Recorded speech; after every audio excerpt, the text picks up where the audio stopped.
Hi, everyone. Happy Wednesday. Welcome to our webinar, AI as Your Ally, Reclaiming Joy and Reducing Toil in Teaching.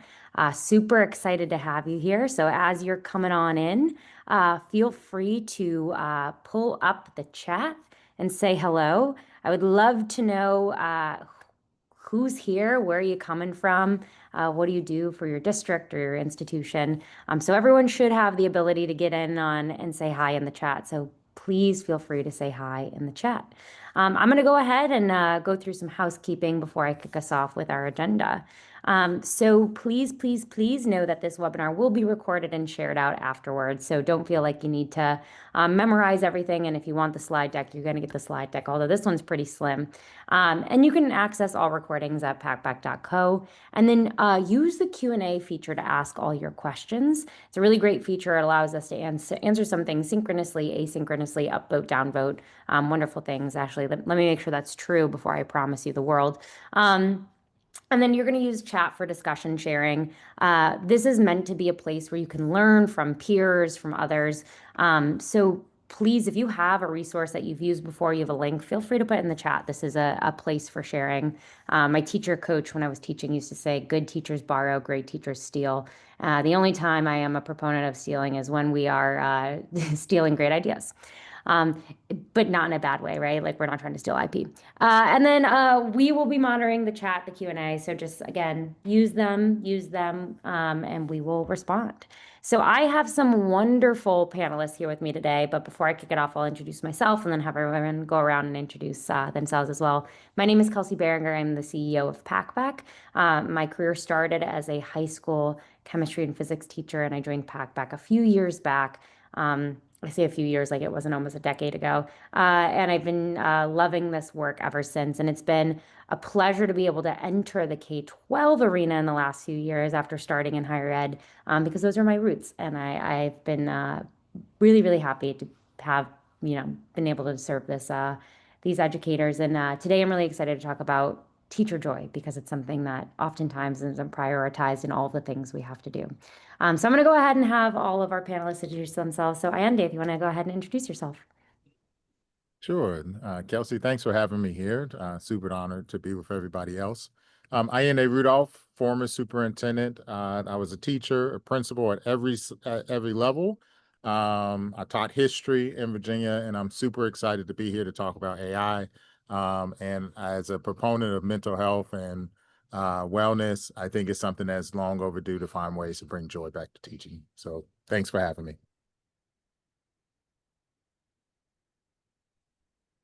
Hi, everyone. I'm Michelle Glarum. I'm so excited to be here. I am a former secondary teacher. I was a high school teacher in Scottsdale, Arizona for many years, where I taught all levels and dual enrollment.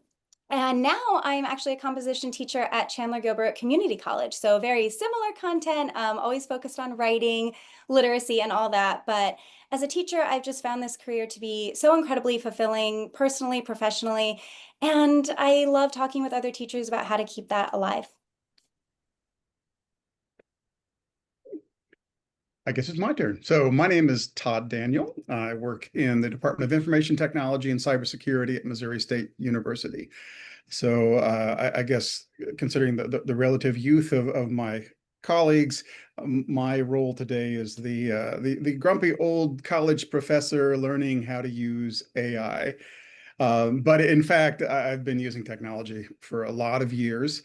And when it comes to the topic of joy, I did my dissertation research on burnout and compassion fatigue, as well as turnover and the interaction between those variables. So I feel like I know a little bit about technology and burnout, and hopefully a little bit about joy. Thank you so much. Great. Well, today's agenda should be, hopefully, we're going to start from a place that's kind of dark. We're going to talk about what causes burnout. So I like to joke, we're going to take you down to the valley before we explore the peaks. But we're going to naturally kind of, I think, have a scaffolded conversation where we talk about the root of burnout. We talk about how we can address some of that burnout through actual like teacher efficiency opportunities with AI. But then I think of it again as this like hierarchy of needs. we can end by a discussion of how can we actually incorporate AI in a way that enhances student experiences, and because it's enhancing student experiences, it's enhancing teacher experiences. So we'll kind of have that scaffolded conversation. And of course, use the Q&A if you have questions, because utilizing AI for really any job is still relatively a new concept, even though it went mainstream now a bit ago, right? 2.5 years ago, really mainstream in generative AI. So it's still new, but we're starting to learn and we're starting to apply. So I'm really excited for these panelists to talk about the application. So let's talk about burnout. Wow, have I felt that before? What causes burnout? And I think something for me that was very real was the impact of grading writing burnout. And what happened was I couldn't keep up with the grading, so I stopped assigning as much writing, but then my students weren't actually growing because they weren't doing enough writing practice and getting enough feedback. And it's this vicious cycle. And what it does is it pushes teachers out of the room. And you could see statistically, K-12 teachers are just more burnt out than other industries and other workers. So I'd love to hear from, our panelists here, and feel free someone to hop in. But from your experience perspective, what are these core issues that are driving burnout? And have you seen any exacerbated in the last few years, which is funny because it's like the past 5 years are just precedented events, right? Unprecedented events. But yeah, anyone want to hop in? Kelsey, I'd love to piggyback on that just as a fellow writing teacher, and having that same experience. When I started teaching dual enrollment, I was so excited. We were doing, an essay a month, and it started off great. And then I realized this is not sustainable for me.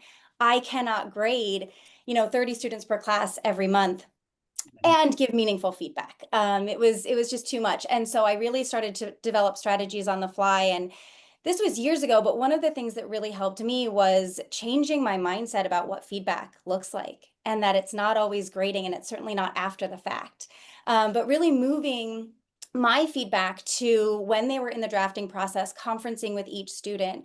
And one thing that I've kept up with that, I've just kind of, tweaked it a little bit as technology becomes more available. What I love doing is having my students work with generative AI before they conference with me, so that some of that more tedious work, especially with grammar, organization, things that we would spend, a full 10-minute conference working on, that's done. So we can really get to the heart of the matter. We can focus more on content, connection, all those things that really, I think, matter more and allow me to connect with my students and see them for who they are, help them to tell their stories effectively. AI has been really helpful for that. And I also think my personal mindset of shifting what assessment looks like, what grading and feedback should look like, has also helped.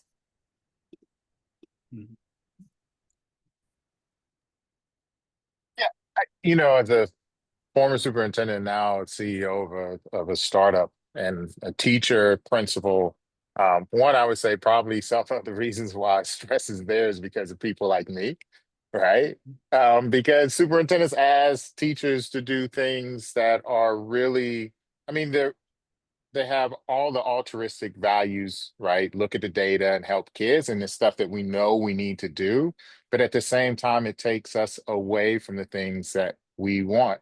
As a high school teacher, I had 160 students, and I can, empathize with my English language arts colleagues who are like, I start off teaching like every day I'm going to have homework. And then I realized that their homework was really just homework for me. And I was 150.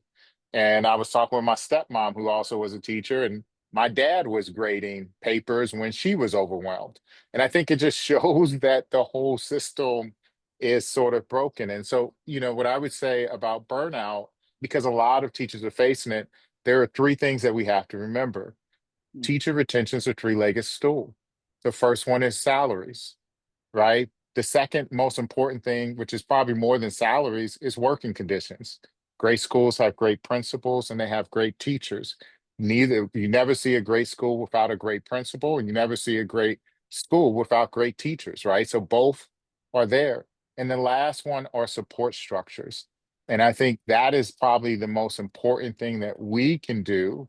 Kelsey and I, as people who are AI entrepreneurs, to help teachers in the other end and provide support structure so that things like grading can be automated and be taken off the plate so that teachers can do what they really joined the profession to. I joined because I wanted to have an impact with kids.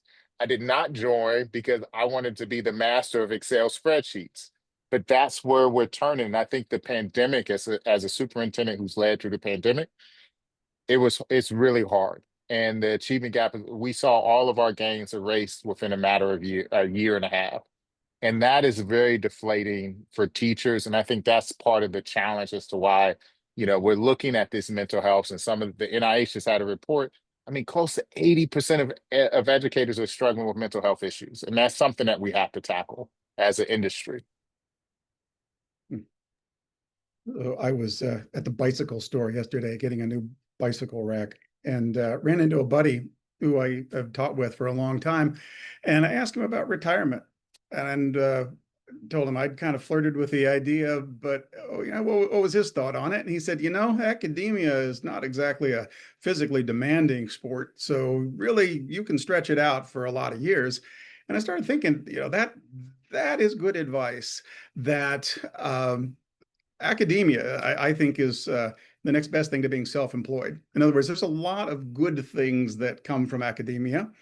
And when I think back on what I studied about burnout, if you boil it down, there are two keys to addressing burnout. One is get more good stuff, and two is less bad stuff. And when it comes to AI, it can help with both of those. So yeah, not physically demanding, but the demands that come in academia can come in the form of really what Allende has just laid out for us. But AI has that potential to help with that. And what I've been discovering is that I'm able to find ways of saving time and improving my experience using the AI. And that has taken away some of the bad things, given me a little more time back. But really the step that I am struggling with is how to translate that for my students and give them something that can make their lives a little less stressful and add a little more good and remove some of the more stressful or the bad things that they're dealing with. I love that. Less bad, more good. I think that's a good motto in life. Also succinct. I was chatting with a few folks at a conference yesterday, and I in the statement I was making, I said that we have been the writing quality. The student writing quality has been on a steady decline since really the emergence of like modern technology. So let's say like 1990s. And I said it really confidently, maybe not in that exact phrase. And then I went to ChatGPT and I turned on search because I have Pro, and I was like, is that correct for me to say that we're seeing the sharpest decline in writing proficiency since the 1990s? And if so, why? Back it up with research. And the answer was yes, like boldly yes. And I think about, Ayanda, you had mentioned this, we have this achievement gap, and it's like, I was talking to someone who was like, it's a crisis. We have an achievement crisis. And how is anybody in the middle of an achievement crisis going to not feel burnt out? So not only is like the workload growing, which is the bad, but also I think our ability to help teachers actually be successful and solve, like throw the starfishes back into the ocean, that metaphor. How can we help them feel successful? Part of the reason they might feel burnt out is like not only is the workload high, but also the impact of the work they're doing isn't actually producing much. They're not seeing the effectiveness gains in their student population. So I think those two things are both like, we have to address those both in conversation, and we will today. So everyone's kind of, I think, alluded to some of the things that they've done to address the amount of work teachers have to do. And educators have to do. And Michelle, you had said something was rethinking assessment. So actually pulling some of that feedback forward in conferencing. I love that. I think that's a great idea, right? I don't have to give as much feedback at the end of submission if I've been doing it along the whole way through the assignment. We talked a little bit about generative AI. So I'd love to just ask again, anything you've seen done in a classroom, or you've done specifically that streamlined a particular task. Would love to just know, how have you just reduced the amount of time you're spending I don't want to say teaching, but let's say the tedium, the toil.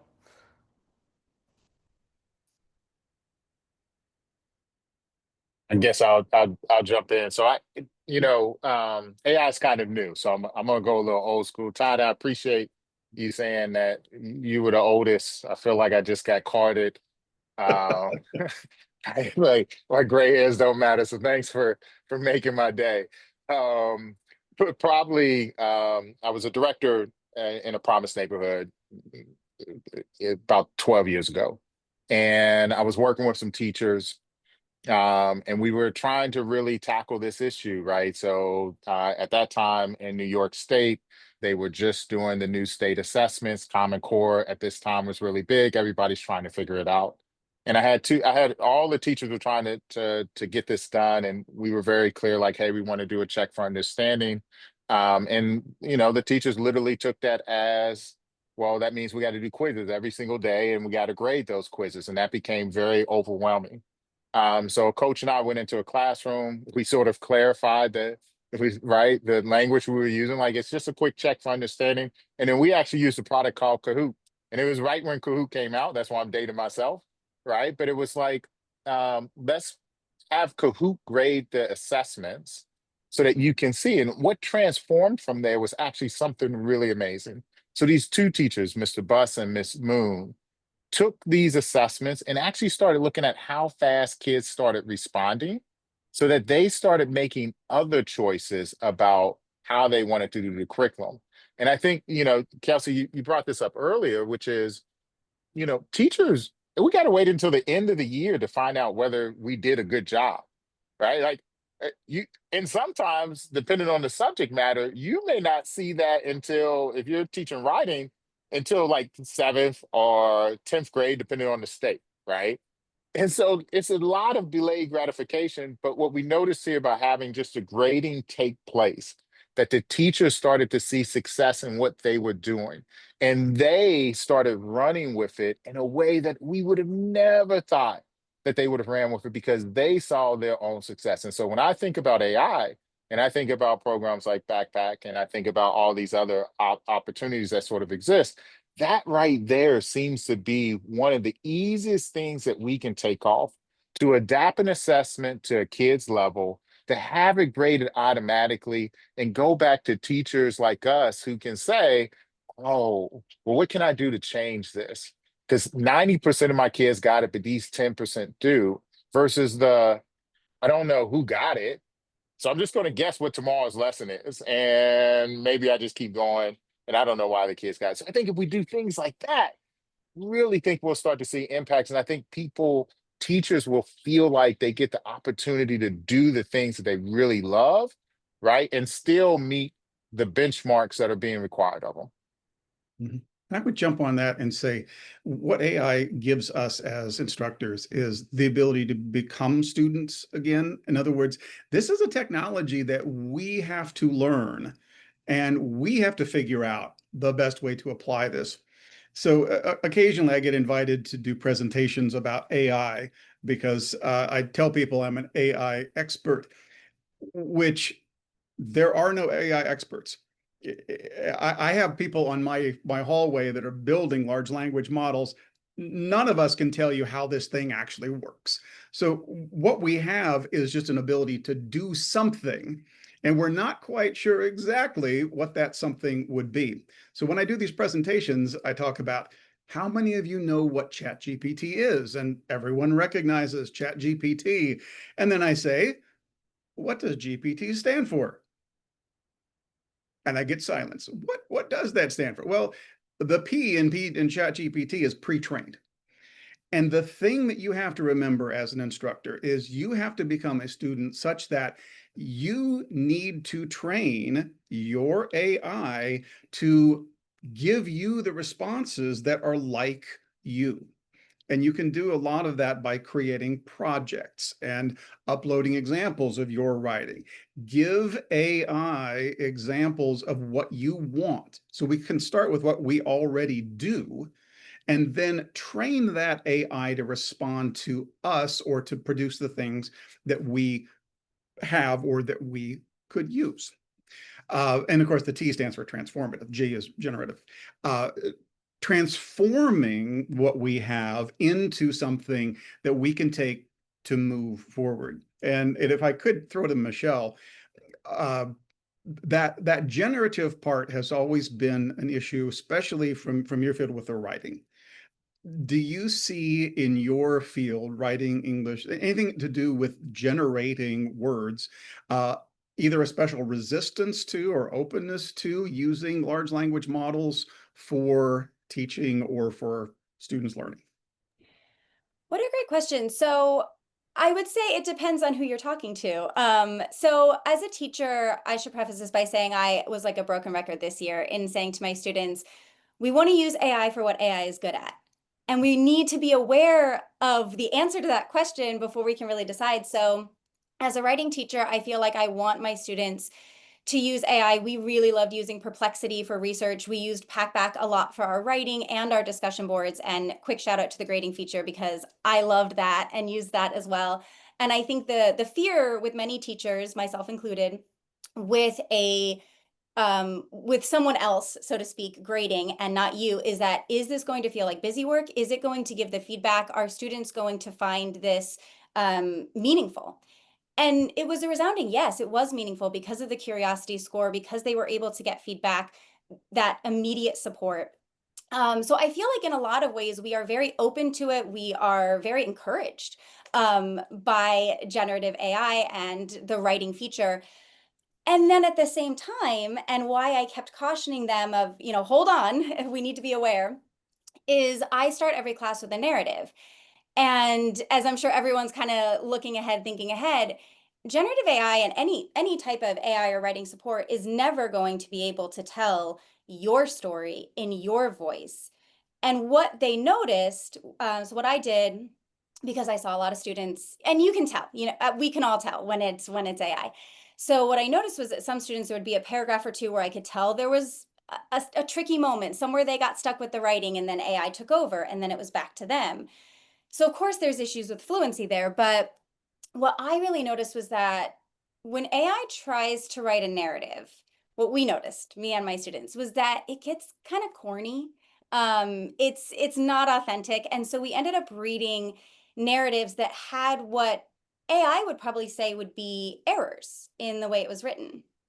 But those errors, when you're writing a narrative and when you're using your voice, that actually makes it more authentic. So if anyone's looking for a good piece, we read The Beginning of Grit by Angela Duckworth. Amazing, great voice. We read How Kitsugi Made Me a Better Writer. Again, just kind of those pauses in sentences, the dialogue, it adds something. So I would say that while we're very open to it, some students more so than others, some students want to use it for everything. It is so great for so many things, but we also have to recognize where our voice needs to stand out. And we have to be able to trust in that and feel empowered to use our own voices. Can I just add one quick thing? Just a quick tip, right? So the irony of all this is that a year and a half ago, I was actually AI averse, right? So I had tried, like everybody else, ChatGPT comes out, you try it, you get frustrated. It does exactly what Michelle is saying, that she has a problem for students. You ask it a question, you're like, I don't know if that's really right. So I think one of the biggest hacks that I did, and it was actually a principal who told this to me. He comes up to me, he's like, look, I know you get a lot of emails. Here's what I do. And it's similar to what Todd said, right? Create a project, put it in there, drop a couple of your emails, a couple of your letters so that it understands your style.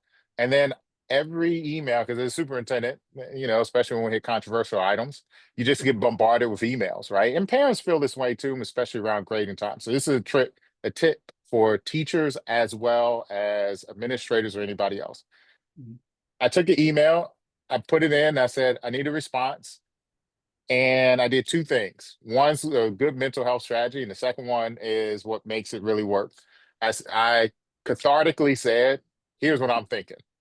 I just let it all out. Like I just got it out. And that's normally when you like let it out, delete the email.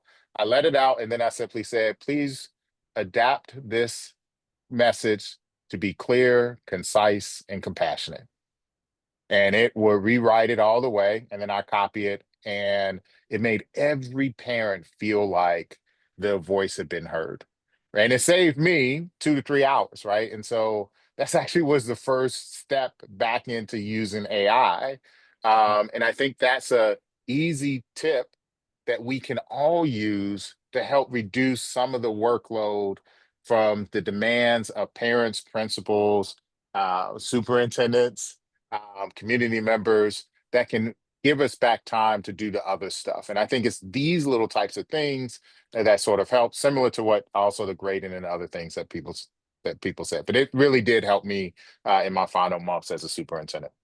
Now, if you're an instructor at any level, Andy, that is the perfect way to start, is get your email under control, because that is one of the biggest time wasters. Step number one, although, is remove that header that says, I hope this email finds you well, because that's a real clue that you're using AI for anything. But yes, learning how to use AI, email is a great place to start. And you said that when you first heard of AI, you were a little averse to that. I took the opposite approach. It was like, all right, I'm going to be at the forefront of this, and I'm going to roll this out for my students. And what I found was my students were averse to it, that they, first of all, feared being accused of cheating. If you remember some of those early stories about people using AI, instructors using AI to find out whether students were using AI, and everything was plagiarized from everything else. It was a disaster. So there's no real reliable way, but they were worried that they were going to get accused of cheating. And honestly, they didn't know how to use it. AI wasn't that good. It's better now, but a year and a half ago, it was really bad. And I was really the only one that knew how to use it even halfway well, and I wasn't doing a great job of teaching them. So I have found that getting my students comfortable with the idea of, yes, you can use AI, and yes, you can admit that you are using AI, but here's how you use it well, and not obviously ethically and responsibly, but part of ethical and responsible is to use it well, to be skilled at using AI. And that is something that I have had to learn myself. So I had something to offer to them. I couldn't agree more with that. I do feel like, back to what you were saying about kind of becoming students again and going through this as a learner. Last semester, I was teaching an online class, and one of my students had clearly used AI, which again, we use AI just in particular ways, but had used it to find sources that weren't real. And this is something that, and I think we should talk about in all classes that we're using research and sources, but had a source that sounded, I think, to an untrained freshman student, maybe okay, but certainly the student hadn't really looked through. So the title sounded great. The journal sounded good. It was real. It was by Jane Doe, and another one by John Smith, which for teachers, that's an immediate red flag. But that was something where, of course, I reached out. We talked about it, had a redo. But now, after that, that's something that I always bring up. So it's not only do we need to check the sources, if we're asking AI to help us find research, which I think is one of the things that it's great at. That's the tedious work, right? Sifting through thousands of manuscripts and articles, saying, well, what actually has what I'm looking for? It can be so helpful. But at the same time, we have to be aware, where could you fall into a bit of a pitfall here? And how do we work around it? And how do we make sure that we are using accurate research? So definitely a learning process for me as well. And one of the first steps to learning how to do something well is learning how to do it poorly. And Michelle, that's what you're describing. Our students are going to be bad at this from the outset. Expect that. We like to frame it in terms of academic honesty. It's not necessarily cheating. It's just kind of lazy, which I guess is the And being a birth of cheating. beginner. Yeah. But you have to realize they're going to do things poorly. Kind of that, I think, is what you're describing, that you sort of make that the subject of the learning. Let's do this badly, spot what's wrong with it, and then build upon that. So you know what good writing looks like, as opposed to the pablum that you get out of an AI program. Right. No, I think sorry, Kelsey, I think this highlights the need for just good teaching.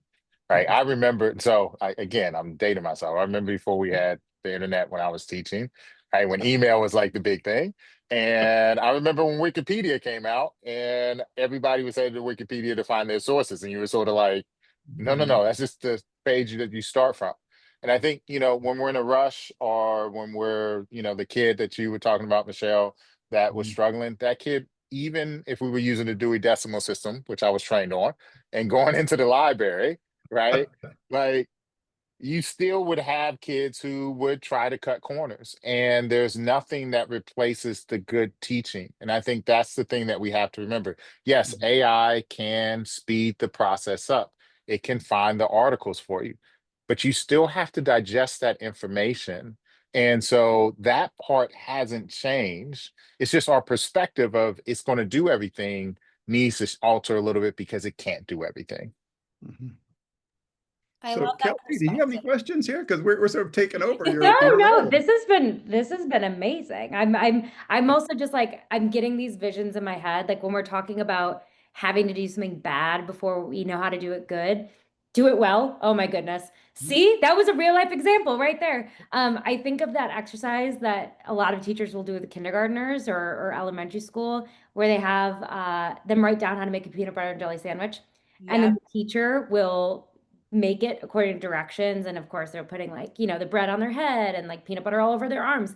And it's just a good visual exercise of how do you actually write great directions down. And I think that's one of my fears. I'm a very optimistic person when it comes to AI, but one of my fears is, are students going to lose productive struggle? So I'm almost like our job as teachers is to make sure we are keeping productive struggle in learning. We're giving students challenges, because if they just delegate to AI all the time and they never actually have to work through a problem, how are they ever going to get better? We have to have, right? It's like the anti-fragile system, like our muscles, they have to break down in order to grow. So I'm just going to summarize where we've been thus far, because we've had a lot of really good ideas. I think the first thing I heard was, let's definitely utilize the projects functionality, and I think GPT, and then in Gemini, it's GEMS. We're a Gemini organization, we're a Google organization, but all of these chatbots have project features where you can actually train, right, the small project and to mimic you. Definitely, I think no surprise, we should be using AI for a lot of the tedium in our jobs: email creation, prompt creation, quiz and test creation, but humans in the loop. And then something I also heard too was, across all of this, is bringing students along with us. So we're kind of getting down to their experience. It's like max empathy, so that we can actually learn alongside them, bring them into the learning process. We're not just telling them what to do, we're showing them. And the last thing I want to touch on too, and I want to ask about this, is AI grading. Because this one is, I think, one of the most helpful applications of AI, but could also be one of the most harmful. Because if we are letting a black box grade a student with no human oversight, we're going to be in trouble. So I want to ask the question to y'all, like, how do we keep humans in the loop when it comes to AI grading? Do you have any personal experience? Do you have any like hot takes and thoughts? I will say, as a provider of AI grading, my recommendation for all who are evaluating tools is ask for an AI ethics policy. Ask, how are you keeping humans in the loop? And if it's AI grading, just ask a lot of questions about how the AI grades. Ask about the models themselves. Ask about, if a student in California, a student in Texas submitted the exact same piece of work, would it get the same grade? So ask questions, be curious. But yeah, want to just, before we talk about, student use of AI and how we could be, applying AI for student use, any thoughts on keeping humans in the loop and then AI grading in general? I want to jump in before Andy does, because he's going to tell me that he remembers back when this movie called Ferris Bueller came out, and one of the pivotal scenes was students going to class, and there was a professor, and as the scene goes on, more and more of these students are being replaced by little tape recorders, until eventually the professor is a reel-to-reel, and all of the students are tape recorders, and you just have this giant cesspool of dysfunction where no one's actually teaching or learning. And that's the danger with AI, is that you have students using AI to create materials that AI is going to grade, and nothing's actually happening. So keeping humanity at the center of what we're doing is foundational to anything that we're doing with grading. So just a quick shout out. I have used the grading feature in Packback to great effect. One of the things I like about that is it allows my students to get feedback before they turn something in. So if they're using AI, for instance, they're going to get a little notification of this, so little AI-ish maybe you should rewrite this. And they're getting that before I even have to screen that. That is a tool that I found to be very beneficial. So now, Ayende, can you top that as far as going back in time and the years?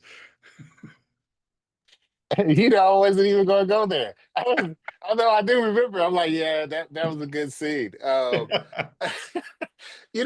think, um, so in full disclosure, right, by the time I left, and the group that I worked with, I didn't have the opportunity to work with Packback. It's been 20 plus years since I've been in the classroom, so it's been a little bit. But what I will say is this, is that learning actually takes place in the drafts, not in the final product, Mm. right? And so, there's this tension I think that we all are having right now. And I like to use examples like the calculator. I remember what it was like getting, a graphing calculator. And actually, I didn't even get one in high school, right? But I remember seeing what the graphing calculator was.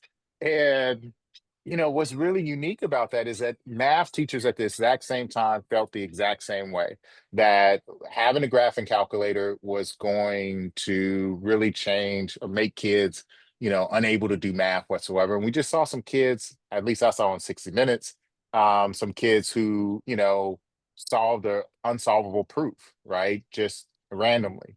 And I think that's the part that we got to remember, right? Or that we need to remember, that our approach needs to be, how do we help kids learn? And I think one of the things I love when I was meeting with the team from Packback is that, as a writer, I have my own writing style, and I'm not a bad writer, but I'm also not the most confident writer, right? And it's not that, like, so I'm always nervous to send my writing out. And normally people are like, oh, this is really great, just a couple typos, nothing big, and they keep on moving. But as a kid, that was my biggest issue, right? And so finding a way to give kids feedback so that they learn within the drafts and they learn about the process is really how I think we can leverage the feedback tools and Packback or other AIs, but also to help writers go. But we got to remember that the learning is not at the final product. It's everything that took place beforehand that we have to teach people. And I think, it sounds like Todd and Michelle, that's what y'all do. And Kelsey, your product does it. But I think that's where we focus our attention and we help kids sort of grow that way. I love that. I think it goes so nicely with what you said earlier, Michelle, about like, I can reduce my grading if I just do more during the drafting process. I love it. It's all, Yeah. what a cohesive little group we got here. But And yeah, it aligns, I feel like, with the writing process and student learning. And so I do use Packback as part of the writing process, and I really love the curiosity score feature because, so for example, if I have everyone sharing, a rebuttal paragraph, whatever the rebuttal is, and it's pushing them to elevate it a little bit to bring in some more sources, and then we have 30 examples of rebuttal paragraphs that are hitting this score, and we could do it with introductions. I do it with a lot of different things, but I really love how, and I think I'll actually just backtrack for a minute. When students are doing that writing, right, they're putting in that paragraph, that draft, and they're getting a little bit of feedback, I also think that really helps them to feel like confident writers, because writing is really vulnerable. Like sharing your writing in a public setting, even if it's just with the teacher, but especially in a public setting with your peers, that's a vulnerable spot to be in. And so I think it gives them the confidence to say, oh, this has already kind of been approved and I'm ready to share. And it also gets rid of that feeling for some students where maybe they do a lot of writing that they are really confident about, but it's not actually what the assignment was. And then there's that feeling of, I'm not a good writer, I'm not going to do this. And then there's that shutdown. And I've seen that happen a few times where this helps students to never even get in that situation. So lots of ways to support students and teachers.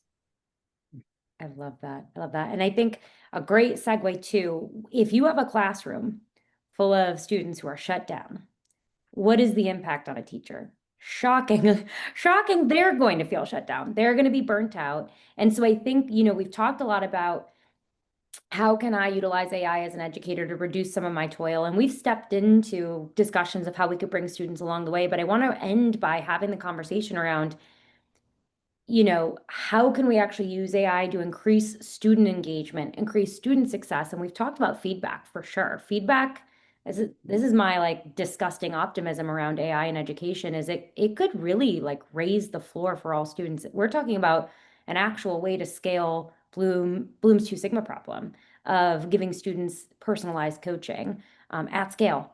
And so I want to talk a little bit about how we can use AI to uplift student engagement, student joy, because there is a correlation in a lot of research between student success, student engagement, student satisfaction, and teacher engagement, teacher satisfaction, teacher happiness, which is obviously the antithesis of burnout, right? So I'd love to hear from the room. What have you seen or done personally with AI to increase student engagement, or even just personalized learning for students? I guess I'll start. So I'm actually working on an AI that does exactly that, right? It understands the teacher style and and adapts to the student's data. And so my first instance, the first iteration of this was simply a product called Dewey. And my sisters, who are both teachers, would email me and say, here's my lesson plan, adapt it for my kids. And they gave me some sample data. I punch it back out, and then they would go. And it was really interesting to watch how it would take place, because my sisters are trying their best to be creative, but they're also trying to find ways to sort of engage kids, right? And what we started to see as I built the product out was that, like, we started to understand, like, the kids who love poetry and needed poetry to understand biomes, well, they got a little something. And the kids who loved rap or music, right, they got something. And I think that's where, my sister said this to me. I hate to take, we're at a positive point, but here's the sentiment that she told me. Every day I wake up knowing that I'm not going to meet my students' needs. Right? I don't know which one it is. I just know every day I'm not going to meet my students' needs, and it is deflating as a teacher. And when she said that, I was like, you know what? You're right. It is deflating, because today was supposed to be the best lesson ever, right? And it just bombed. So having an AI that can do that, or that can, the circle method where you toss all the papers up and everybody that lands in the circle gets an A because you're overwhelmed with grading, right? Maybe I didn't do that, but I thought about it. But like, it's those types of things. I think students are looking for ways for teachers to meet them. And teachers have all this creativity and excitement and enthusiasm about the world, but we're stuck with all the paperwork. So I think products like yours, products like mine, that help speed up that process and get teachers doing what they love, which is meeting kids' needs, is exactly where we need to be. And my sisters really enjoyed that aspect, that they could take a standardized lesson plan that wasn't meant to meet any kid and adapt it to their kids' needs, was really great. So that's what I would advocate as a great way for AI to move forward, both in the feedback as well as the lesson adaptation. Mhm. My original field was in psychology, and I remember learning about a famous psychologist who created something called the teaching machine, which was this box that students would sit in front of, and it gave immediate feedback. It was personalized, customized, designed to scaffold learning so that students would work through projects, getting feedback without allowing errors to accumulate, because anything that was wrong was immediately corrected. And if students were learning at a different pace, they could still use their learning machine to get to whatever outcome we wanted to achieve. And proposed a learning machine, designed, built, tested the learning machine, and it flopped. It didn't work. And the fundamental reason why was because this was 1958. And the psychologist was B.F. Skinner, the behavioral psychologist. It was an idea ahead of its time that students would have some individualized system that they could interact with that would work through lessons with them, giving them immediate feedback and customized to their particular learning. Well, now we have computers that can essentially do that. The scary part is that completely changes the role of teachers, in that we are not at the center of doing lectures, using PowerPoints, the ways that we were taught. B.F. Skinner said that the way that a student learns is because of the way that teacher was taught. So we're teaching in the ways that we were taught, and we've reached an inflection point where potentially we could be in a circumstance where the teaching profession could look completely different. And I think we have to consider our own courage in going that direction, our own desire to go that direction. How much I feel like my students can't learn if I'm not up there just giving them my expertise and genius. That's the whole point. Well, that's me. Are my students going to learn if they are interacting with some device, some learning machine that is specific to them and their experience? I would suspect we'll end up with some kind of hybrid system that'll be a little more like that. But there's going to be some pain and hand wringing in the interim as we land on something where we're going to use AI skillfully as a teaching device, and the transition and the transformative experience that is going to be for us as educators. I completely agree. I echo everyone's sentiments about just the importance of feedback. And as I said, I conference with each student before every submission, and I try to do it multiple times, but the fact remains there's many of my students and one of me, and there's only so many hours in a class period, and there's only so many hours in a day that I can be online. And so I just feel like the ability to give meaningful feedback is like kind of life-changing as a teacher, to have almost like a co-teacher in that regard. And I think that when students are getting that feedback, me and AI, right? Because I'm connecting with them on a different level, we're talking about different things, but ultimately what we're both doing is we're giving that student confidence, and they're able to communicate effectively about topics that they're passionate about. And when you can communicate effectively about these topics, it changes how you view yourself. I think that my students have more confidence. It changes how they move through the world, the conversations that they feel comfortable joining. And these are our citizens, right? Like, these are the people that are going to be out there making positive changes in the world. So I think that's a really incredible gift to give them. I love that. We can use AI as a tool to drive student confidence, and confident students are motivated to do the work, right? I think something I'm really hearing is that when we view as educators AI as a digital TA, it becomes really powerful and not an adversary. Because if you had a human TA, you would rely on them to help you do your work, but you would also be coaching them, giving them feedback, setting boundaries, resetting expectations. And we know it's not perfect. So we can't treat AI like it's going to be perfect. We can't treat AI like it's useless. We can't treat AI like it's harmful.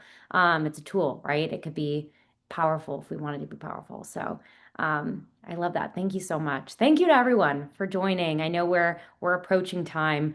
And Todd, I would be remiss if I didn't mention something, because you had brought it up, this Ferris Bueller concept of the scene. So I haven't seen the movie in a really long time. I promise I've seen the movie. I'm from Chicago, so it would be an actual crime if I hadn't seen the movie, right? But our CTO Craig Booth recently talked about something called dead education theory, which is loosely based off of dead internet theory. Dead internet theory is you have bots creating content and bots interacting with the content created by bots. And so it's just bot, back and forth. And the hypothesis is like 80 to 90% of the internet is just bots responding to bots. And the thought in data education theory is you have teacher uses AI to build content, then the student uses AI to reply to the content, then the teacher uses AI to grade the content. And in no point in this cycle has a human actually interacted with another human. And so there are a lot of ways we can, let's say, avoid dead education theory, right? And in that don't involve like Skynet. I'm gonna, proctor a student and watch their eye movements. But I think part of it too is a teacher's commitment to utilize AI as a tool, but not stop engaging with their students, right? It's our commitment to fight our end of dead education theory. So yeah, stay in the loop, but use AI. And if I could build on that just real quickly, Yeah. when AI was first rolling out mainstream, the initial concern was, oh my gosh, this is going to become Terminator 2. It's going Hmm. to become aware of itself and kill us all. And when I look at AI, I think it's going to be less like Terminator 2 and more like Wall-E, where we end up, floating around on little chairs, drinking a Slurpee and watching a screen.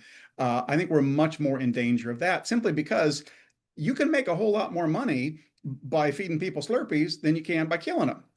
And AI has that potential to remove the humanity from any of the interactive things that we do. So I guess in terms of sparking joy, joy is humanity.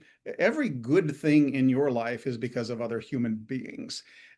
AI and screens, and these are all tools, these are all devices. If we're not connecting at a human level, we're never going to spark the joy, whether that's as instructors or just as human beings in relationship with each other. I love that. I love that. Also, Wally's such a great film. If you haven't watched it, it's definitely worth the watch. And eerily similar to Children of Men, by the way, in plot, which I think is hilarious because Children of Men is a very serious movie. But before I keep going on about all the different movies I love, I just want to thank again the panelists for joining and having such a great conversation. Wow, this has been such a joy. Thank you, thank you, thank you. And what a good thing that it's been a joy because we were talking about joy. And to our attendees, thank you so much for listening in and spending your lunch with us. Maybe a lunch, maybe a breakfast, who knows where you are in the world. For me, it's late lunch. But thank you again, panelists, for joining. Appreciate it. And have a great rest of your Wednesday. Bye, everyone. Thank you.